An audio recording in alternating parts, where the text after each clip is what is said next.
Magandang araw sa inyong lahat mga kababayan. Panibagong araw, panibagong vlog na naman. At ngayong araw nga, update naman natin itong New Manila International Airport. So, nandito na tayo sa kabaan nitong Paliwas Road. Ito yung galing ng Ubando, Bulacan, patungo naman ng Barangay Taliptip. At nandito na nga tayo sa Baywalk. Dito sa area na ito mga kababayan, kung maaga pa kayong mapadaan dito, ay marami mga tao dito. Kaya lang sa ngayon, medyo tanghali na tayo napunta dito o dumaan dito kaya wala na tayong nakikitang mga tao. So magkabila ang side pala nito mga kababayan, mga palaisdaan yan. Kaya kung makikita nyo dito sa ating left side or kaliwa, may mga net dyan. Dahil yan yung mga nagsisilbing kulungan ng mga isda or mga fish pan dito ng mga bangos.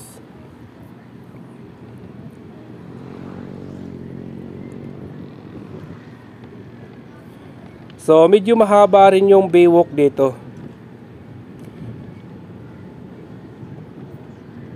Itong makikita nyo may mga barrier na kulay blue ay bahagi pa rin yan ng baywalk.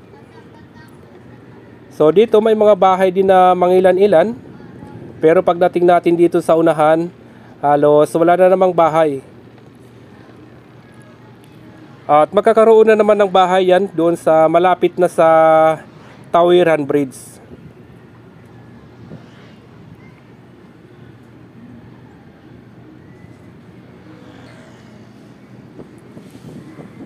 So dito sa area na ito mga kababayan, medyo masikip yung kalsada dito.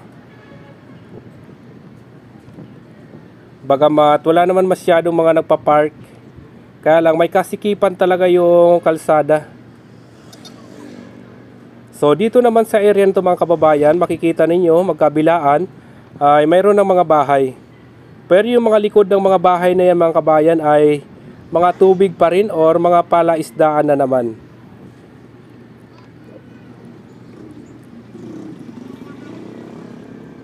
At nandito na nga tayo sa Tawiran Bridge.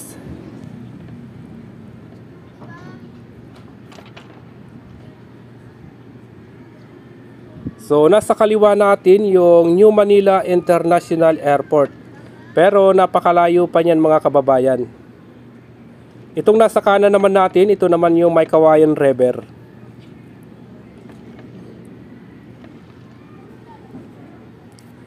So itong tulay dito medyo masama na yung lagay nito. Marami na mga butas-butas at marami namang mga crack na.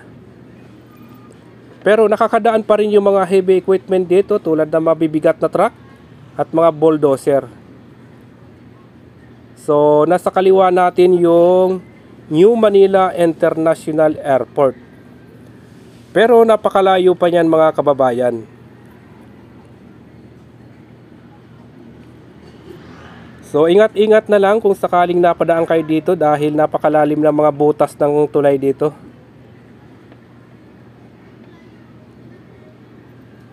So balik ulit tayo dito sa Paliwas Road. Dito naman maraming namimingwit dito pag araw ng Sabado or araw ng Linggo. Kaya lang ngayon medyo wala na dahil napakainit na. Hindi ka natatagal dito dahil sa sobrang init. So mga palaisdaan pa rin to mga kababayan. Ito yung nasa kanan natin. At paglampas natin dito sa kaliwa natin, puro mga palaisdaan na naman yan.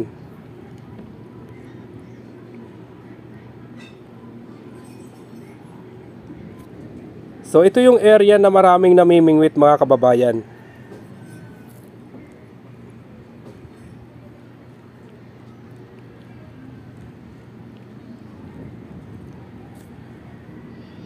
At nasa kaliwa naman natin yung New Manila International Airport.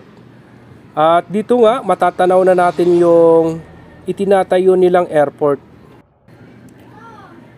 Pero siyempre mga kababayan, kung kayo bago pa lang sa ating YouTube channel, huwag niyo pong kalimutang mag-like, share at mag-subscribe sa ating YouTube channel. So pagdating natin doon sa unahan, magpapalipad na tayo ng drone. At makikita na nga natin yung mga bagong kaganapan dito sa New Manila International Airport. So nasa tapat natin itong May Kawayan River. Ito na yung patungo ng itinatayo nilang airport or Bulacan Airport. So medyo malayo pa to mga kababayan bago tayo makarating ng airport. At dito nga sa area na to makikita ninyo yung mga palaisdaan na naman. At napakalawak nga ng mga palaisdaan na nakapaikot dito sa New Manila International Airport. So dito matatanaw na natin yung mga nilalagay nilang mga reprap. Ito yung in-update natin nung nakaraang araw o kahapon. Na kasalukuyan nga tuloy-tuloy pa rin yung pagtanggal nila ng mga buhangin dito sa harapan nitong reprap.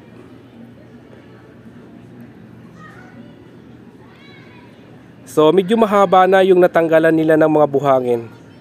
At doon naman sa dulo mga kababayan, naglalagay naman sila ng mga panibagong riprap na naman. So ito yung nakaharap sa bahagi nitong Bulacan.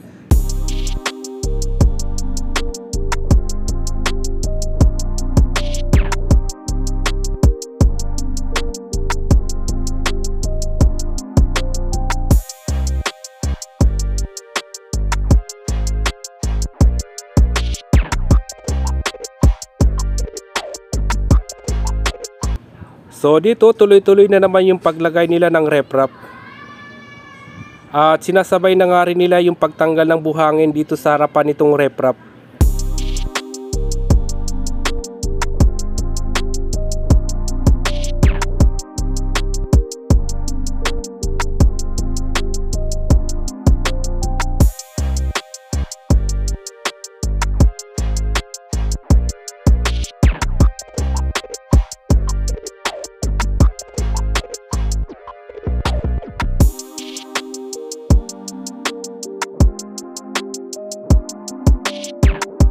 So dito pa rin mga kababayan, tuloy-tuloy pa rin yung pagtanggal nila ng mga buhangin dito nga sa harapan nitong reprap na nilagay nila nung isang araw.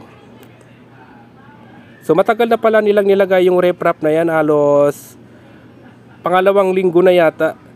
So nung isang araw lang sila mag-umpisa magtanggal ng mga buhangin dito sa harapan ng itinayo nga or inilagay nilang mga reprap. So ito mga kababayan, yung sinasabi ko na tinatanggal nila yung mga buhangin na nasa harapan nitong reprap.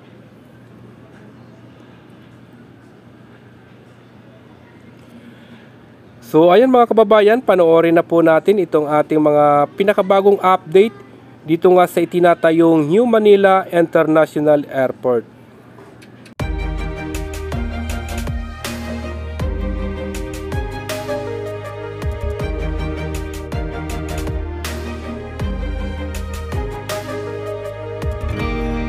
I was down like I've never been down. Didn't know if I would make it out.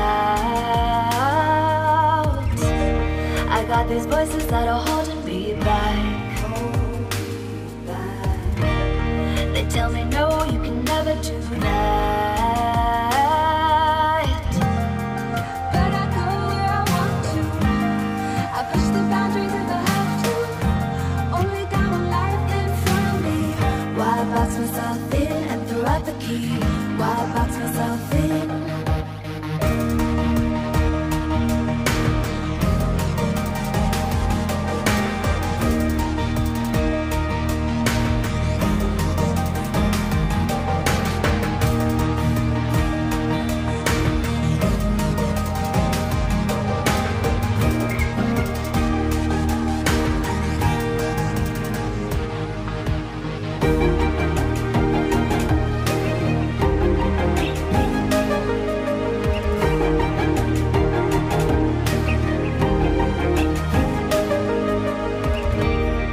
I was scared and I wanted to hide. Close the curtains and stay inside. But there's a thunder running through my veins. Now I'm on the freeway cutting lanes. But I go where I want to. I push the boundaries if I have to. Only got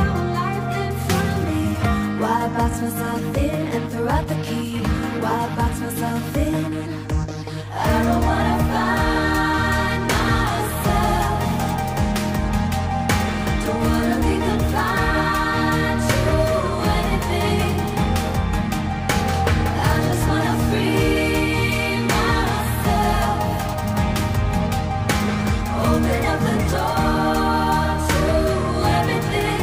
I'm the only one that's in the way.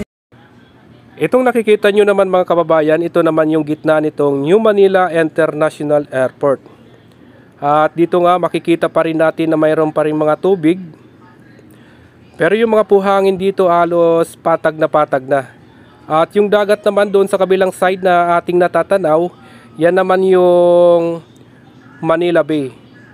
At dyan nga sa area na yan ay tuloy-tuloy pa rin yung pagtambak ng mga buhangin. So ito pa rin yung gitna nitong New Manila International Airport. So ayan mga kababayan, maraming salamat po sa inyong lahat. At huwag niyo pong kalimutang mag-like, share at mag-subscribe sa ating YouTube channel.